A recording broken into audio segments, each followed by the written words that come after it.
उगाच कारण नसताना रडायला येणं अगदी हे खरंय सुद्धा होतं. खरंय तर हे का होतं माहिती आहे, आयुर्वेदामध्ये खूप छान कन्सेप्ट सांगितलाय, की आपण जे खातो ह्याचा आहार रस बनत असतो, हम्म, हम्म, त्याच्यापासून रसधातू बनत असतो, जो हम्म. पहिला धातू असतो. बरोबर आयुर्वेदामध्ये 7 धातू सांगितलेत, हम्म, त्याच्यामधला पहिला धातू हा रसधातू आहे.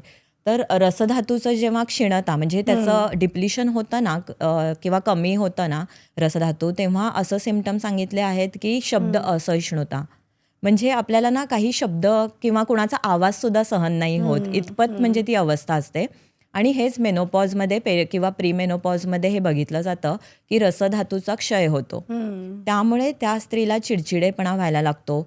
शिवाय रसधातू हा हृदयाच्या आश्रयाने राहत असतो. बरं त्यामुळे मग पाल्पिटेशन्स होणं, हा हम्म, रसधातू क्षीण झाल्यामुळे पाल्पिटेशन होणं हे सिम्पटमसुद्धा खूप कॉमनली बघितलं जातं. बरोबर तर अशा वेळी आयुर्वेदाने काय सांगितलंय, तर शतावरीसारख्या वनस्पती सांगितल्या आहेत, हम्म, की हम्म, ज्यांचे काही कल्प असतात, ते बनवून आपण पेशंटना देतो. हम्म. त्याशिवाय बस्ती हे जसं पंचकर्म मी सांगितलं ना, त्यामुळे सुद्धा खूप फायदा होतो. तर हा रसधातू जेव्हा क्षीण होतो ना, म्हणजेच आपला आहार रस मी म्हटलं ना, पहिला हम्म. धातू रसधातू बनतोय आणि मग तो रसधातूच नीट फॉर्म नाही झाला, तर त्याच्यापासून बनणारं रक्त, त्याच्यानंतर मांस, मेद, अस्थि, मज्जा हे सगळेच धातू बिघडायला लागतात, हम्म. ज्याच्यामध्ये शुक्रसुद्धा आलंय.